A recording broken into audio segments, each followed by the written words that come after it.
जो चेहरा देखो मने 100% विश्वास है कि ऐतिहासिक नामांकन के दिन भीड़ भाई सही है भाई। हाथ जोड़े जोरदार जयकारा बोलो हमारी बात करके भारत माता की, भारत माता की, भारतीय जनता पार्टी, भारतीय जनता पार्टी।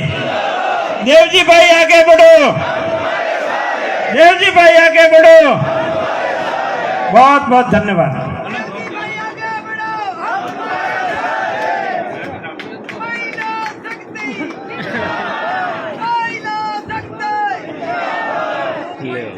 और हरिया भुआ महिला सेक्रेटरी जय बोला तो हमें कोई टेंशन करवाई जरूरत नहीं है। अगली कड़ी में मैं निवेदन करूंगा आदरणीय अनंत राम जी भाई साहब से कि कृपया पधारें और आशीर्वाद रूपी 2 शब्द कहें, फिर आदरणीय विजय ताई जी हमको संबोधन करेगी और फिर हमारी इस सभा को हम विराम देंगे। बहुत बहुत धन्यवाद आदरणीय अनंत राम जी भाई साहब।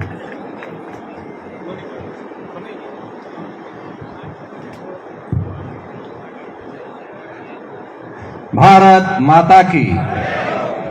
एक बार अपनी खुद की ऊर्जा इनको बताते मंच वालों की है अभी ताकत, और उससे 1000 गुना ताकत और भी हमारे साथ है, इसलिए जय घोष में ताकत दिख जाती है। भारत माता की, भारत माता की।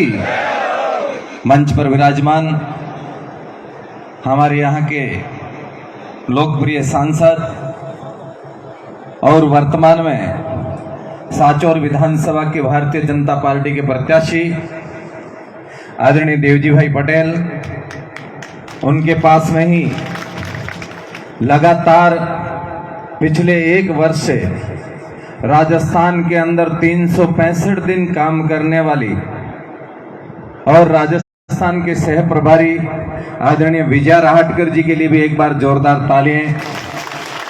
मंच पर विराजमान हमारे जालोर जिले के माननीय जिला अध्यक्ष और मंच पर विराजमान अतिथिगण, पधारे हुए भारतीय जनता पार्टी के आत्मीय कार्यकर्ता बंधुओं, मेरी मातृशक्ति, मेरे हमारी बढ़िया और लगातार क्षेत्र को जो डेवलप किया जा रहा है, विकास किया जा रहा है, वो आप और हम सबकी आंखों के सामने जीवित है।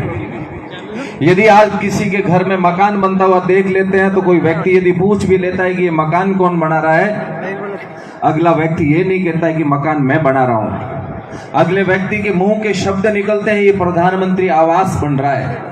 आप कल्पना कर लीजिए हमारे घर में मकान बन रहा है और बना कौन रहा है? देश का प्रधानमंत्री। मैं आप सबसे पूछना चाहता हूं इससे बढ़कर के बदलाव क्या हो सकता है? इसलिए भाई और बहनों, हम सब अपने सोचने के दायरे को थोड़ा और बढ़ाएं, छोटी छोटी बातों को लेकर के और विचार करें कि हम इन छोटी छोटी बातों को केवल चुनावी मुद्दा बना करके और आपसी विवाद को एक छोटे से स्तर पर लेकर के बैठे रहेंगे तो समय हमारे हाथ से निकल जाएगा। ये 5 दिन का समय हमें 5 वर्ष के लिए पछताने के लिए मजबूर कर देगा। इसलिए आप सब कार्यकर्ताओं से मैं आह्वान करता हूं और आग्रह भी करता हूं कि हम सब से बाकी सारी बातें हमेशा हमेशा के लिए दूर कर दें। हमारा एक ही ध्येय चाहिए, हमारा एक ही लक्ष्य चाहिए, और ये पूरी बैठी हुई जनता स्वयं देवजी भाई पटेल बनकर के और क्षेत्र में निकल जाए। आपसे यदि कोई पूछ ले कि हमारा उम्मीदवार कौन है, मैं कहता हूं ताल ठोक करके उनको कहना कि यहां से जीत जाते हैं तो राजस्थान की असेंबली में हमारा ही परचम लहराएगा। ये 5 साल का पिछला जो कार्यकाल, वास्तव में उसकी छोटी छोटी घटनाओं का जिक्र करते हैं तो दिल दहल उठता है। आखिर ऐसी क्या मजबूरी है कि राजस्थान की सरकार उन बातों पर चुप रह करके क्यों सहन कर रही थी? मित्रों, कहीं न कहीं उनके तार जुड़े हुए हैं उन सब लोगों से। इसलिए उन तारों को तोड़ने का काम यदि कोई करेगा तो ये भारतीय जनता पार्टी के कार्यकर्ता करेंगे। यदि ये दिल के तार यदि समय रहते हमने नहीं तोड़े तो आने वाला समय आप और हम सब के लिए इतना खतरनाक हो जाएगा कि आने वाली पीढ़ियां हमको कोसेगी कि जब समय आपके हाथ में था, समय आपका साथ दे रहा था, देश आपके नेतृत्व को स्वीकार कर रहा था और आप घर में जाकर के चुपचाप बैठ गए थे, आप नेतृत्व करने के लिए तैयार नहीं हुए थे, आने वाली पीढ़ी हमको कोसेगी। इसलिए मित्रों, हमारे बीच का जो मनमुटाव है, आपसी बीच में जो छोटा सा गैप है, भाई भाइयों की लड़ाई है, अड़ोसी पड़ोसी की लड़ाई है, उसको वहीं छोड़ दीजिए गांव के अंदर। और मतदान करते समय हम जहां भी जाएंगे, जिस क्षेत्र में जाएंगे, मतदान करने जाएंगे, उस समय हमारा एक ही लक्ष्य होगा, भारतीय जनता पार्टी के कमल का फूल। और कमल के फूल को जीता करके भेजना ही हमारा सबसे बड़ा लक्ष्य होगा। हमारा बूथ हम कैसे जीत सकते हैं, हमारे बूथ को अच्छा कैसे मैनेज कर सकते हैं, हमारे बूथ पर कौन व्यक्ति काम अच्छा कर सकता है, कौन व्यक्ति काम कम कर रहा है, उसको जागृत करने का काम किसका है, इस सब को लेकर के हमको बहुत गहराई से चिंता करने की आवश्यकता है। मैं कभी कभी एक छोटी सी कहानी सुनाता हूं। एक बार एक समाज के अध्यक्ष थे और वो कुछ छोटी छोटी बातों को लेकर समाज से नाराज हो गए और कहते हैं कि जब व्यक्ति नाराज होता है तो अध्यक्ष के बिना समाज चलता नहीं है। उन्होंने उस अध्यक्ष की छुट्टी करके समाज का दूसरा अध्यक्ष बना दिया। लेकिन जब जिन व्यक्ति को दूसरे को अध्यक्ष बनाया, उन्होंने कहा कि पहला जो अध्यक्ष था वो यदि नाराज होकर के कहीं बैठा है तो हम उसको साथ ला करके बिठाएंगे। कहते हैं कि शाम का समय था, सर्दी का समय था, जो पहला अध्यक्ष था वो घर पे बैठ करके अलाप ताप रहा था, आग के पास बैठा था, आग में पर्याप्त मात्रा में लकड़ियां डाली हुई थी और अलाप तेप रहा था, बैठा था। लेकिन जो नए अध्यक्ष बने थे वो उनके घर गए, उनके पास जाकर के बातें करने लगे। कहते हैं कि जब बातें करने लगे तो उन अलाप में जो लकड़ियां डाली हुई थी उसमें से एक लकड़ी को निकाल करके उन्होंने साइड में रख दिया। फिर बातें प्रारंभ कर ली और कहते हैं कि 15-20 मिनट बात करने के बाद वो उनको बैठने का आग्रह करते, कहते हैं कि मैं निकलता हूं। और जब वो खड़ा होकर के रवाना तो उन्होंने जिस लकड़ी को आग से बाहर निकाला उसको वापस आग में रख दिया और उठ करके चलने लगे। तब जो पहले के अध्यक्ष थे उन्होंने कहा कि माननीय अध्यक्ष जी आप रुकिए, मैं इस बात को समझा नहीं कि जब आप आए थे तब जल्दी आग में से एक लकड़ी को बाहर निकाल के रख दिया और जब प्रस्थान कर रहे तो बुझी हुई लकड़ी को वापस आग में डाल दिया, मेरी ये समझ में नहीं आई। तब कहते हैं कि जो नए अध्यक्ष जी थे उन्होंने कहा कि जो आपके सामने आग जल रही थी उसमें से एक लकड़ी मैंने बाहर निकाली, आग बुझ गई क्या? उन्होंने कहा कि आग तो नहीं बुझी। और जब मैंने इसी लकड़ी को वापस इस आग में लगा के वापस रख दिया, एक लकड़ी से आग बढ़ी है क्या? उन्होंने कहा नहीं बढ़ी। उन्होंने कहा कि समाज से यदि टूट करके बाहर जाओगे तो समाज तो आगे बढ़ता रहेगा, कहीं रुकने वाला नहीं है। ये भारतीय जनता पार्टी आगे बढ़ेगी, कहीं रुकने वाली नहीं है। हम हमेशा के लिए समाज से दूर जाकर के बुझ जाएंगे। इसलिए मैं जो भी भारतीय जनता पार्टी का कार्यकर्ता है किसी कारणवश यदि नाराज होकर के बैठा है, मैं उनसे आह्वान करता हूं और हाथ जोड़ करके विनती भी करता हूं कि इस भारतीय जनता पार्टी की शक्ति के साथ लग करके काम करेंगे तो आने वाला समय हमारा होगा और आने वाला समय होगा ये भारत माता पुनः विश्व गुरु के सिंहासन पर बैठेगी और पूरे विश्व के अंदर हमारा परचम लहराएगी। मित्रों, भाषण देने के लिए समय यदि लंबा होता है तो घंटों तक बोल सकते हैं, लेकिन आप भी लंबे समय से बैठे हो और मैं आप सबसे पुनः विनती करता हूं और आग्रह करता हूं कि हम सब देवजी भाई पटेल बनेंगे और गांव गांव गली गली जाकर के और ये कहेंगे कि मैं हूं भारतीय जनता पार्टी का प्रत्याशी, आपसे वोट मांगने के लिए आया हूं, आपके हर सुख दुख में मैं आपके साथ खड़ा रहूंगा, आपकी हर विपत्ति में आपके साथ खड़ा रहूंगा और आपके हर अच्छे काम में मैं आपके साथ खड़ा रहूंगा, आप पर किसी भी प्रकार का संकट नहीं आने दूंगा। इतना विश्वास जताते हुए और उनका मत हासिल करने की शक्ति हमारे अंदर है। इसलिए एक काम हम सबको करना है, सभी भारतीय जनता पार्टी के कार्यकर्ता होने के नाते हम सब देवजी भाई पटेल बनकर के गांव गांव जाएंगे और भारतीय जनता पार्टी का परचम फिर राजस्थान के अंदर लहराएंगे। ऐसा आह्वान करते हुए मैं मेरी बात को विराम करता हूं। भारत माता की, भारत माता की।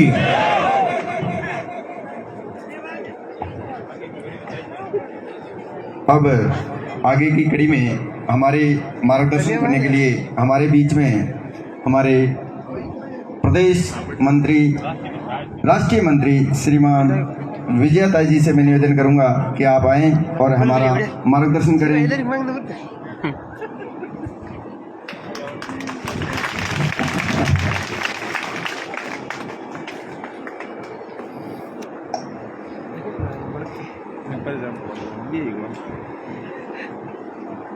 मेरे सभी भाइयों और मेरी बहनों,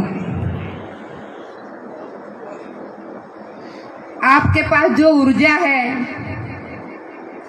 उस ऊर्जा का आविष्कार बताने के लिए अपने दोनों हाथों की मुट्ठियों को बांधिए और दोनों हाथों की मुट्ठियों को बांधते हुए अपने भारत माता का जयकारा करें, ताकि जो लोग बैठे हैं उधर वो समझ जाए कि ये भारत माता का जयकारा देवजी भाई के जीत का जयकारा है। हाथों की मुट्ठियों बांधिए, बोलो भारत माता की।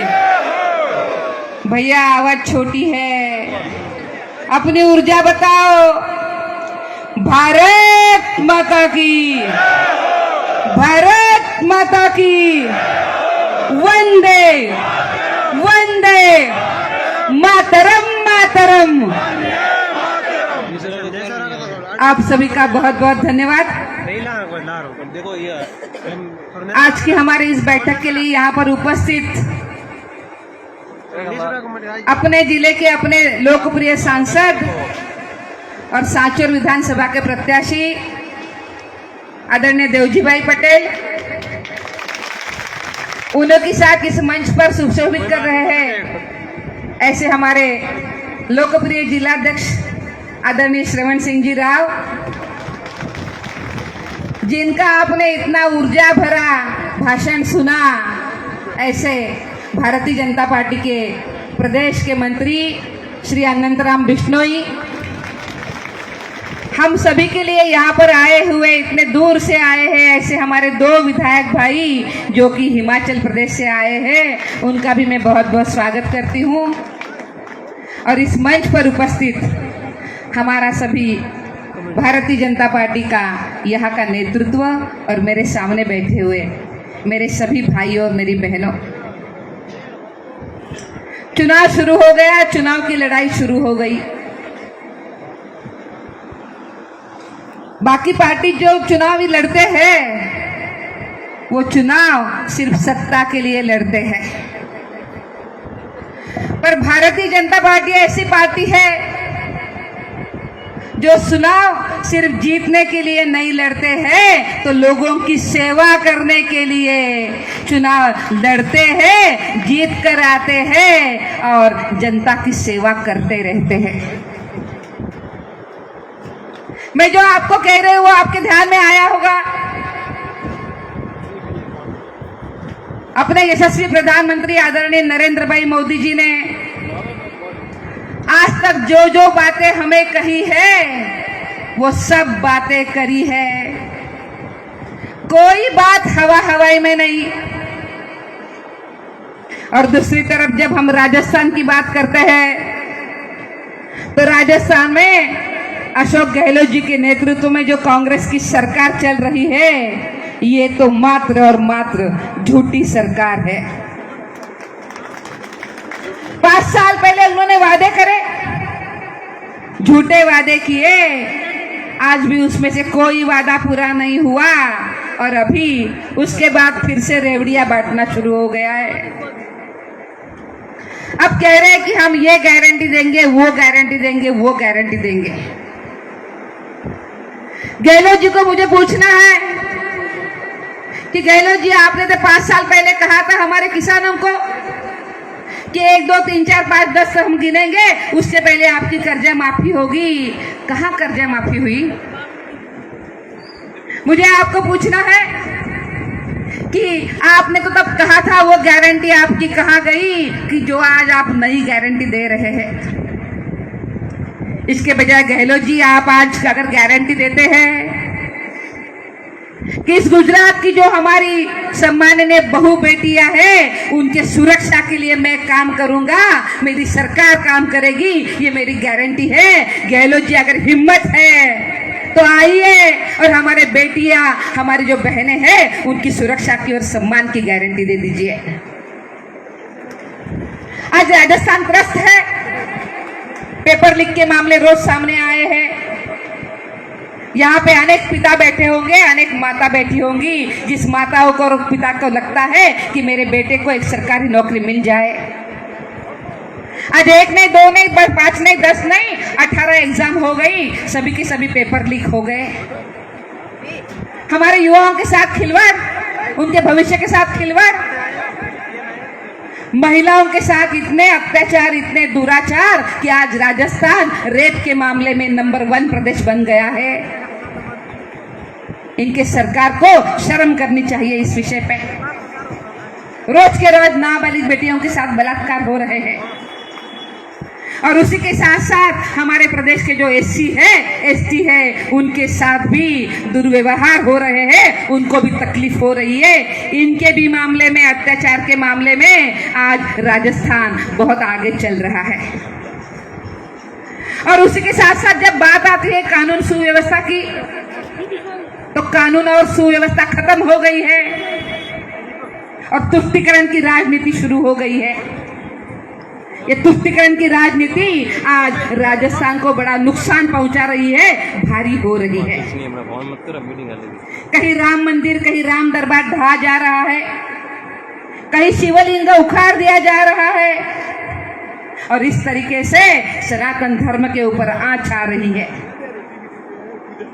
मैंने आपको ये सभी बातें इसीलिए कही कि आज राजस्थान की हालत कांग्रेस सरकार के इस जमाने में बिल्कुल खराब हो गई है, अच्छी नहीं है। अब आप मुझे बताइए कि चुनावी लड़ाई किस लिए लड़नी है? सत्ता में आके लोगों को तकलीफ देने की इनकी जो सरकार है, हमें उसके लिए नहीं लड़नी है। हमें तो लोगों की सेवा करने के लिए, अच्छी सरकार देने के लिए हम चुनाव लड़ रहे हैं। और अगर ये अच्छी सरकार बननी है तो हमें देवजी भाई को चुनना पड़ेगा। सांसद के रूप में उन्होंने बहुत अच्छा काम किया है, पिछले 3 टर्म में आपकी सेवा करी है। मेरे पहले कोई वक्ता बोल रहा था कि इसके पहले जो कांग्रेस के सांसद होते थे उनको देखना भी मुश्किल होता था। आज देवजी भाई हर गांव जा रहा है, हर ढाणी जा रहा है, आपके साथ बात कर रहा है और विकास करने का पूरा प्रयास किया है, जिसके बारे में उन्होंने आपको बताया है। और आज मुझे ये भी कहना है कि आज राजस्थान की सह प्रभारी होने के नाते मुझे आपके साथ कुछ बात भी करनी है। देवजी भाई को यहाँ पे जो टिकट दिया वो देने में मेरी भी सहभागिता थी। और आपको पता है कि जब पार्टी का शीर्षस्थ नेतृत्व निर्णय करता है तो हम उस निर्णय के साथ रहते हैं। हम बहुत अनुशासित कार्यकर्ता है। ये हमारे शीर्षस्थ नेतृत्व में किया हुआ निर्णय है और आपका सम्मान किया है देवजी भाई। इस सम्मान को हमें सर आंखों पर रखना होगा और यहाँ पे कांग्रेस के खिलाफ लड़ने के लिए हमें सभी को मिलकर काम करना होगा, प्रयास करना होगा और देवजी भाई को चुनकर लाना होगा। नहीं तो आज कांग्रेस ने यहाँ पे जो हालत करके रखी है,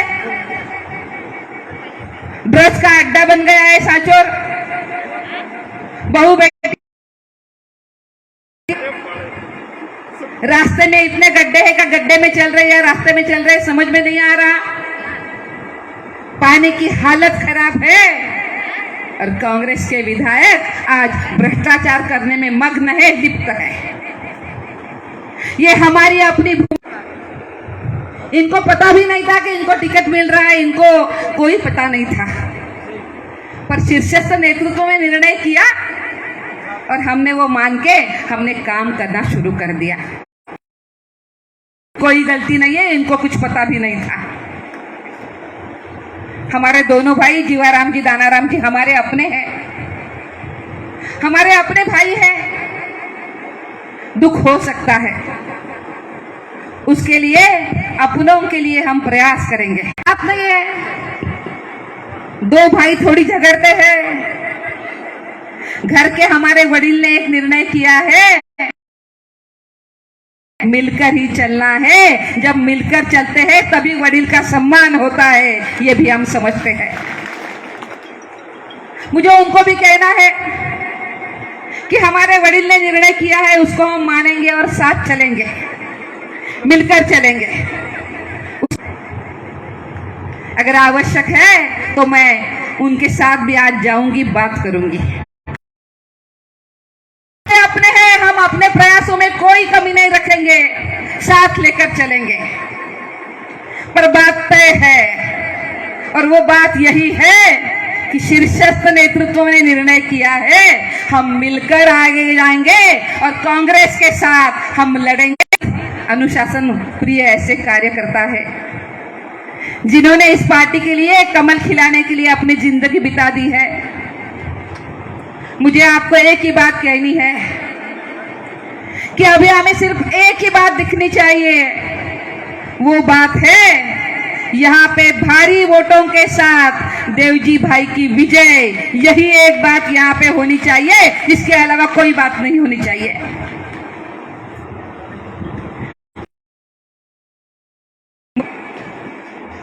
कि हम क्या कहेंगे? हम ये कहेंगे कि देवजी भाई कौन है, तो हम सब लोग कहेंगे हम है, हम है। यही भावना हमारी होनी चाहिए। क्या वो भावना आपसे वहीं पे घुमाइए और बताइए देवजी भाई कौन है? देवजी भाई कौन है? कमल की लड़ाई कौन लड़ेंगे? कौन लड़ेंगे? कौन लड़ेंगे? मेरे भाइयों और मेरी बहनों, एक छोटी सी बात मुझे आपको कहनी है। जब एक जंगल में आग लगी थी तो उस आग में एक छोटी सी चिड़िया अपने छोटी सी इतनी सी चोंच में इतना सा पानी लेकर उसके ऊपर डाल रही थी। और जब लोग उसको देख रहे थे कि इतनी सी चिड़िया, इतनी सी चोंच, इतना सा पानी, इससे क्या आग बुझने वाली है क्या? और लोग उसके ऊपर हंस रहे थे। उसको पूछा कि तू क्या कर रही है? तो उसका जवाब हमारे सभी के लिए बहुत महत्वपूर्ण है। उसने जवाब ये दिया कि जब कुछ सालों के बाद इस जंगल का इतिहास लिखा जाएगा तो इतिहास लिखने में मेरा नाम जंगल की आग बढ़ाने वालों में न होते हुए मेरा नाम आग बुझाने वालों में होगा। हम भी वैसे ही हैं। हम अपने प्रयासों के साथ ये जो चुनाव का मैदान है हम जीत कर लेकर आएंगे।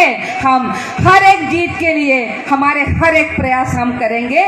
और मुझे विश्वास है कि जो मेरे सामने भारतीय जनता पार्टी के इतने कर्मठ कार्यकर्ता बैठे हैं, उधर भी खड़े हैं, ये सभी कार्यकर्ता आज से दिन रात मेहनत करेंगे।